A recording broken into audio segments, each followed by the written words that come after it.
আসসালামু আলাইকুম। প্রিয় খামারি ভাইয়েরা, আশা করছি সবাই ভালো আছেন। হ্যাঁ, খামারি ভাইদের রিকোয়েস্টে আজকে সাভার চলে আসছি। কারণ অনেক ভাইরা বলছিলেন যে সাভার ডেয়ারি ফার্মে যে ব্রাহ্মা জাতির গরুগুলো আছে যেন তাদেরকে দেখানো হয়। তো সেই কারণে আজকে এখানে আসা। আপনারা যেটি দেখতেছেন এটি একটি ষাঁড়, প্রায় 1200 কেজি ওজন। একটি প্রাপ্তবয়স্ক ব্রাহ্মা জাতের ষাঁড় 800 থেকে 1000 কেজি পর্যন্ত হয়ে থাকে। এটার বয়স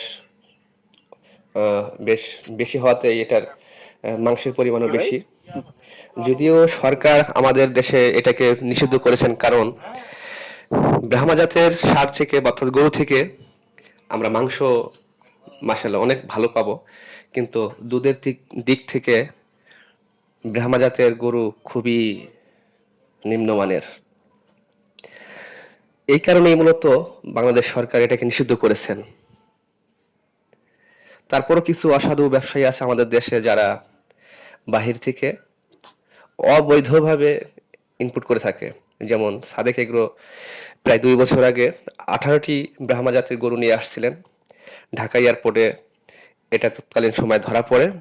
তার মধ্যে একটি ব্রাহ্মা গরু মারা যান। 18টির মধ্যে 9টি বকনা ছিল এবং 9টি ষাঁড় ছিল।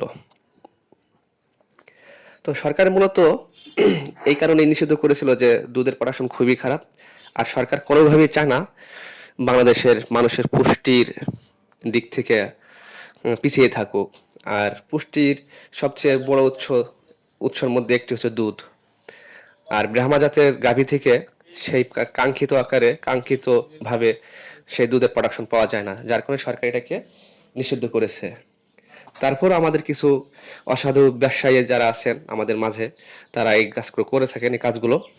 কারণ কিছু কিছু বড় ব্যবসায়ী আছে যারা শুধু তাদের প্রফিটটাই চিন্তা করে, মানুষকে নিয়ে চিন্তা করে না, এবং তাদের চিন্তা করার কথাও না, তারা তাদেরকে নিয়ে চিন্তা করবে। কিন্তু সরকার রাষ্ট্র নিয়ে চিন্তা করে, জনগণ নিয়ে চিন্তা করে, জনগণের পুষ্টি নিয়ে চিন্তা করে, জনগণের জীবন মান নিয়ে চিন্তা করে, যার কারণে সরকার এটাকে নিষিদ্ধ করেছে। তো আলহামদুলিল্লাহ শেষ পর্যন্ত আমার ইচ্ছা ছিল ব্রাহ্মা যে গাভী বকনা এবং ষাঁড়গুলো নিয়ে আসা হয়েছে, যেগুলো সাভারে আছে, দেখার জন্য আমিও আসছি এবং আপনাদের মাঝে উপস্থাপন করার চেষ্টা করছি। তো ভিডিওটি ভালো লাগলে সবাই লাইক কমেন্ট শেয়ার করবেন এবং চ্যানেলটি সাবস্ক্রাইব করে আমাদের সঙ্গে থাকবেন। ইনশাল্লাহ আবার দেখা হবে অন্য একটি ভিডিও নিয়ে। সবাই ভালো থাকবেন। আসসালামু আলাইকুম আ রহমতুল্লাহ।